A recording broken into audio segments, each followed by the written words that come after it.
दोस्तों नमस्ते। Lakhanlal Meena YouTube channel पर आप सभी का बहुत बहुत स्वागत। और दोस्तों आज का प्रोग्राम हमारा महाराणा प्रताप जयंती के उपलक्ष्य पर मैं ये वीडियो आपके सामने पेश कर रहा हूँ।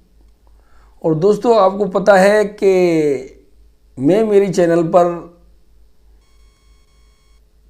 हमारे जितने भी महापुरुष से संबंधित जानकारियाँ और विभिन्न प्रकार की जानकारियाँ मैं अपने चैनल के माध्यम से मल्टी अवेयरनेस प्रोग्राम पेश करता हूँ। यानी मेरे इसी एक चैनल पर आपको सभी तरह की बातें जानकारियाँ मिल जाएंगी। अलग अलग चैनलों पर जाने की जरूरत नहीं है, यहाँ इस पर आपको सभी तरह की जानकारी मिलेंगी। तो आज हम हमारे देश के, हमारे राजस्थान के उदयपुर महाराजा के पुत्र महाराणा प्रताप जिसने महाराणा प्रताप एक ऐसे सूरवीर योद्धा, रणनीतिकार, यानी सब तरह से परफेक्ट जो है वो योद्धा थे। और सबसे बड़ी बात यह कि पूरे भारत के इतिहास में यदि आप बात करते हैं तो महाराणा प्रताप ने पूरे भारतवर्ष को गौरवान्वित किया है। महाराणा प्रताप अपने आप में एक स्टैंडर्ड है देशभक्ति का, आजादी का, स्वतंत्रता का, मातृभूमि से प्रेम का। उसका कंसेप्ट बिल्कुल क्लियर था। वो जब जन्म लिया उसने तब से लेके और आखिरी तक उसका एक ही कंसेप्ट रहा कि मेरी आज़ादी, मेरी स्वतंत्रता, मेरी मातृभूमि की रक्षा मेरा जन्म सिद्ध अधिकार है। और उसने बड़े से बड़े कष्ट झेलते हुए, यानी विकट परिस्थितियों में उन्होंने मुगल सेनाओं का सामना किया, जिसमें अकबर का खास कर सामना हुआ, कई बार हुआ। उसने, मुगल सम्राट ने हमेशा ये कोशिश करी कि ये मेरी स्वाधीनता, मेरे अधीन जो है ये अपनी स्वीकार कर ले, अधीनता। लेकिन वो सभी राजाओं से डिफरेंट था। उन्होंने किसी ही लेवल पर समझौता नहीं किया। इसलिए ऐसे योद्धा, ऐसे महाराजा, ऐसे योद्धा, ऐसे वीर सपूत आपको हमारे भारत के इतिहास में बहुत कम मिलेंगे। जिस तरह की कोई भी अंतर्राष्ट्रीय लेवल पर, नेशनल लेवल पर एक पैमाना होता है, ऐसे ही महाराणा प्रताप अपने आप में एक स्टैंडर्ड है, एक पैमाना है क्रांतिवीरता का, आज़ादी का, स्वतंत्रता का, देश प्रेम का। यानी अपनी आज़ादी के लिए, वो देश की आज़ादी के लिए, मेवाड़ की आज़ादी के लिए उन्होंने लास्ट तक वही विचारों पर टिके रहे और उसी विचारों पर वो लड़ते रहे। इन सब खासियतों की वजह से दुश्मन भी उसको सलाम करते हैं। तो दोस्तों महाराणा प्रताप के ऊपर मैंने एक छोटी कविता भी लिखी है, वो आपके सामने मैं पेश कर रहा हूं। और बाकी की कुछ जानकारियां मैं इस वीडियो में दूंगा, लेकिन आपसे रिक्वेस्ट है कि आप वीडियो को जरूर देखें, क्योंकि हर चीज़, सभी तरह की वीडियो, खासकर जो आपका स्टैंडर्ड, आपका जो संस्कार आपको उत्कृष्टता दे, आपके जीवन को उन्नत बनाए, आपको सही दिशा दे, ऐसी वीडियो को देखना या बच्चों को दिखाना बहुत ज़रूरी है। तो मैं मेरी कविता शुरू करता हूँ मैं, जिसमें मैंने शीर्षक का नाम, कविता का जो शीर्षक दिया है वो है महाराणा प्रताप देशभक्ति के मानक, यानी स्टैंडर्ड। इस दुनिया में लाखों लोग आते हैं, इस दुनिया में लाखों लोग आते हैं और चले जाते हैं, इस दुनिया में लाखों लोग आते हैं और चले जाते हैं। आश्चर्य तो इस बात का है, आश्चर्य तो इस बात का है कि बहुत कम लोग ही जीवन के मायने समझ पाते हैं, जीवन को सार्थक बना पाते हैं। जीवन दुनिया में लाखों लोग आते हैं और चले जाते हैं, मगर कुछ लोग ही जीवन का मायने समझ पाते हैं, जीवन का मायना समझ पाते हैं। फिर भी कुछ महान विभूतियाँ इस संसार में आती हैं और इस जग को रोशन कर जाती हैं, हमें भी इनसे सीख लेनी चाहिए। इन महान विभूतियों से हमें शिक्षा लेनी चाहिए, इनसे हमें भी सीख लेनी चाहिए। ज़्यादा ना हो, ज़्यादा ना सही, थोड़ा सही, देश के लिए दिल तो धड़कना चाहिए। हमें भी इनसे सीख लेनी चाहिए। ज़्यादा ना सही, थोड़ा सही, देश के लिए दिल धड़कना तो चाहिए। देश क्या है दोस्तों? ये महाराणा प्रताप की खासियत रही। जो आप उस योद्धा में जो विशेषता थी वो ये कि देश क्या है, देशभक्ति क्या है, आज़ादी क्या है, स्वाभिमान क्या है, देश प्रेम क्या है, मातृभूमि से प्रेम क्या है, ये महाराणा प्रताप के जीवन से सीखो। ये महाराणा प्रताप के जीवनी से सीखो, उसके जीवन से सीखो। महाराणा प्रताप, इन्हीं विशेषताओं के कारण महाराणा प्रताप की देशभक्ति पूरे विश्व के लिए आदर्श बन गई। महाराणा प्रताप की देशभक्ति पूरे विश्व के लिए आदर्श बन गई। अपने देश के लिए मर मिटना, हर कष्ट को हंसते हंसते सह लेना, स्वाभिमान का लेवल इतना कि भारतवर्ष की मानक बन गई। महाराणा प्रताप की देशभक्ति पूरे विश्व के लिए, पूरे भारतवर्ष के लिए आदर्श बन गई। तो दोस्तों, योद्धा बहुत हुए हैं, काफी योद्धाओं राजाओं ने समझौते किए हैं, लेकिन यहां समझौते का कोई मतलब नहीं, क्योंकि आजादी तो आजादी, मेरे देश की आजादी, मेरी मातृभूमि की आजादी, तो आजादी, उसको आजादी ही चाहिए। मुझे किसी की अधीनता स्वीकार नहीं है किसी भी कीमत पर। यह होता है देश प्रेम, मातृभूमि से प्रेम, चाहे इसमें कितनी भी कुर्बानियां देनी पड़ जाएं।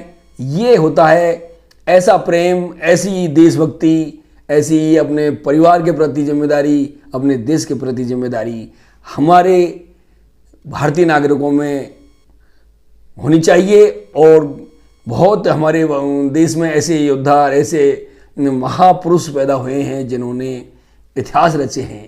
तो आम आदमी को भी जो है देशभक्ति का, देश के प्रति प्रेम का, देश के प्रति जिम्मेदारी का हमें ख्याल रखना चाहिए। तो दोस्तों, ये महाराणा प्रताप की जयंती पर आपके सामने मैंने ये बात, मेरी कविता आपको रखी, और आगे इसमें थोड़ी बात मैं और बता देता हूँ कि जो है महाराणा प्रताप का इतिहास आप जब पूरा पढ़ोगे तो आपको उनकी विशेषताएं, उन्होंने जो अपने जीवन में जो युद्ध लड़े उनके बारे में आपको जानकारी मिलेगी। तो यहाँ मैं थोड़ा सा और आपको बता दूं कि महाराणा प्रताप न केवल मेवाड़ के शासक थे, बल्कि वे भारतीय इतिहास में शौर्य, स्वाभिमान और मातृभूमि के भी प्रतीक हैं। हर वर्ष ज्येष्ठ शुक्ल तृतीया तिथि को महाराणा प्रताप जयंती के रूप में मनाया जाता है। यह दिन हमें उनकी असाधारण वीरता और अद्वितीय बलिदान की याद दिलाता है। इस साल 29 मई को यह त्यौहार मनाया जा रहा है, धूमधाम से मनाया जा रहा है, और हमें मनाना भी चाहिए। स्कूलों में, संस्थाओं में, सब जगह ये मतलब ऐसे योद्धाओं को, ऐसे महापुरुषों के बारे में जरूर हमें सेलिब्रेट करना चाहिए। महाराणा प्रताप का सबसे प्रसिद्ध युद्ध जो है वो हल्दीघाटी युद्ध था, जो 1576 में अकबर की सेना से लड़ा गया। यह युद्ध भले ही निर्णायक ना रहा हो, लेकिन इसमें महाराणा की वीरता ने मुगलों की नींव हिला दी। अपने घोड़े चेतक के साथ उन्होंने जो साहस दिखाया वह आज भी भारत के हर कोने में प्रेरणा देता है। आज के दौर में भी जब लोग महाराणा प्रताप का नाम लेते हैं तो सीना गर्व से चौड़ा हो जाता है। जिस तरह के आपने रानी लक्ष्मीबाई को के बारे में पढ़ा है, उनके जो उनकी जो वीरता के जो आपने कारनामे सुने हैं, उन्होंने जो इतिहास रचा है, ऐसे ही महाराणा प्रताप एक स्पेशल योद्धा थे और उन्होंने एक पूरे भारत में, पूरे विश्व के लिए उन्होंने एक स्टैंडर्ड कायम किया, एक आदर्श कायम किया। राजस्थान की धरती पर हुआ जन्म, महाराणा प्रताप का जन्म 9 मई 1540 को कुंभलगढ़ दुर्ग, जो वर्तमान में राजस्थान के राजसमंद जिले में स्थित है, में हुआ था। वे मेवाड़ के महान सिसोदिया वंश के राजा थे। उनके पिता का नाम राणा उदय सिंह द्वितीय था, जिन्होंने उदयपुर नगर की स्थापना की थी। महाराणा प्रताप का बचपन कठिनाइयों और संघर्षों में बीता, लेकिन उन्होंने हमेशा अपने आत्मसम्मान और मातृभूमि की रक्षा को सर्वोच्च प्राथमिकता दी। यानी उनके लिए एक ही लक्ष्य था कि मेरी मातृभूमि की रक्षा और आत्मसम्मान, और इसके अलावा और कोई बात नहीं, और उस पर वो लास्ट तक अड़िग रहे। अकबर के सामने नहीं टेके घुटने। उन्होंने किसी भी युद्ध में किसी भी मुगल सम्राट या कोई भी किसी के सामने उसने घुटने नहीं टेके, न ही कोई किसी तरह का कोई समझौता किया। महाराणा प्रताप ने मेवाड़ की गद्दी संभालने के बाद में मुगल सम्राट अकबर के आधिपत्य को स्वीकार करने से साफ इनकार कर दिया। उन्होंने जीवन भर स्वतंत्रता की रक्षा के लिए संघर्ष किया और कभी भी मुगलों के सामने घुटने नहीं टेके।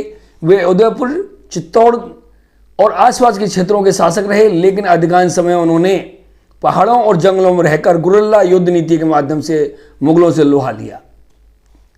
महाराणा प्रताप का जो घोड़ा था वो भी एक स्पेशल घोड़ा था, यानी वो भी एक योद्धा था अपने आप में। वो घोड़ा चेतक, जिसका नाम था, महाराणा प्रताप के प्रिय जो घोड़ा है वो चेतक है। और चेतक महाराणा प्रताप का घोड़ा न केवल उनके युद्धों का साथी था, बल्कि भारतीय इतिहास में निष्ठा और बलिदान का प्रतीक भी बन गया।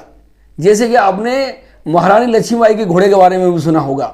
तो प्रसिद्ध कविता रणभीच चौकड़ी भर भर चेतक बन गया निराला था। प्रसिद्ध कविता रणभीच चौकड़ी भर भर चेतक बन गया निराला था। पंडित श्याम नारायण पांडे की ये कविता पंक्तियां चेतक की वीरता का वर्णन करती हैं। वो पूरा स्वामी भक्त था। महाराणा प्रताप का घोड़ा चेतक भी इतिहास में अपनी वीरता के लिए अमर है। चेतक ने कई बार महाराणा की जान बचाई और अंत तक उनका साथ दिया। ये एक बहुत विशेषता होती है। एक जानवर होने के बावजूद भी उनकी समझ और अपने स्वामी के प्रति देशभक्ति और स्वामी भक्ति जो है उसकी कूट कूट के उसके अंदर भरी हुई थी। कवि सूर्यकांत त्रिपाठी निराला ने चेतक की वीरता को याद करते हुए लिखा था, रण में जो चला था शेर के समान वह चेतक था, साथी महान। चेतक की ये निष्ठा, बलिदान आज भी बच्चों और युवाओं के लिए प्रेरणा का स्रोत है। प्रताप ने कभी आत्मसम्मान से नहीं किया समझौता। तो दोस्तों, ऐसे योद्धा के बारे में आपको पढ़ना चाहिए और अपने जीवन में उतारना चाहिए। आज के दौर में जब देशभक्ति और आत्मसम्मान की जरूरत पहले से कहीं ज़्यादा है, महाराणा प्रताप की जयंती हमें अपने संस्कृति, इतिहास और राष्ट्र प्रेम से जुड़ने का अवसर देती है। उनका जीवन संदेश देता है कि परिस्थिति चाहे कैसी भी हो, कभी आत्मसम्मान से समझौता नहीं करना चाहिए। आज की महाराणा प्रताप के आदर्शों को अपनाने की बहुत ज़रूरत है। महाराणा प्रताप जयंती 2025 में हमें उनके आदर्शों को अपनाने का संकल्प लेना चाहिए। यह दिन हमें न सिर्फ एक महान योद्धा की याद दिलाता है, बल्कि यह भी सिखाता है कि सच्चा नेतृत्व क्या होता है। तो दोस्तों, ये मैंने संक्षिप्त में आपको महाराणा प्रताप वीर सपूत के बारे में जानकारी दी। तो आपको ज़रूर पसंद आएगी और बाकी का आप इसके बारे में डिटेल में पढ़ सकते हैं। लेकिन संक्षिप्त में जो सार है इस वीडियो का, कि हमें अपने देश के प्रति देशभक्त होना चाहिए, हमें अपने देश के प्रति पूरी जिम्मेदारी का एहसास होना चाहिए। देश के लिए जब कोई भी हमें जिम्मेदारी मिलती है तो उसको ईमानदारी से निभानी चाहिए। हमें कभी भी अपने देश को नुकसान नहीं पहुंचाना चाहिए। किसी तरह का ऐसा कोई भी काम नहीं करना हमें करना चाहिए कि जो है हम देश को नुकसान करें, अपनी देशभक्ति पर लांछन लगे। तो भी आप समझ सकते हैं कि रानी लक्ष्मीबाई का पढ़िए, और भी बहुत योद्धा हुए हैं, शिवाजी हैं। इधर हमारे राजस्थान के राजपूतों में जो विशेष योद्धा रहे, जिनकी अमिट छाप है, जो एक उदाहरण बन गई, एक स्टैंडर्ड बन गया। वो महाराणा प्रताप है आपके सामने। आपको यदि कुछ बनना है, अपना चरित्र को मजबूत बनाना है और अपने आप को जीवन में उन्नति करनी है, तो आप अपने चरित्र को बनाने के लिए महाराणा प्रताप का इतिहास जरूर पढ़ें। आपको पता चल जाएगा कि उन्होंने किन परिस्थितियों में क्या उपलब्धियां प्राप्त की, जैसे कि मैंने इस वीडियो में संक्षिप्त में बताया था। तो दोस्तों, अपने बच्चों को संस्कार दें, अच्छे संस्कार दें। ये मानते हैं कि कुछ लोग जो स्पेशल आते हैं उनमें कुदरती जो है वो जन्म से विशेषताएं आती हैं, लेकिन ये बात भी सत्य है कि यदि हम अपने बच्चों को 0 से लेकर 5 वर्ष और 5 वर्ष से 10 वर्ष के बीच में जैसा हम उनके अंदर डालेंगे संस्कार, वही लास्ट तक चलते हैं। बहुत कम ऐसे अपवाद स्वरूप के ऐसे केस होते हैं जो अच्छे संस्कार देने के बावजूद भी वो गलत दिशा में जाएं। ऐसे बहुत बिरले केस ही होते हैं। ये सत्य है कि हम अच्छे संस्कार देंगे तो बच्चे, हमारी नई पीढ़ी, जनरेशन अच्छी बनेगी और देश को उन्नत बनाएगी। विश्व लेवल पर जो है अच्छा देश, उन्नति विश्व लेवल का जो है वो अपना देश को बनाएगी। तो कहने का मतलब ये है कि हमारी जो जिम्मेदारी है हमारे नई जनरेशन को अच्छे संस्कार देने की है और ऐसे महापुरुषों से शिक्षा लेने की जरूरत है। तो दोस्तों, बहुत बहुत धन्यवाद।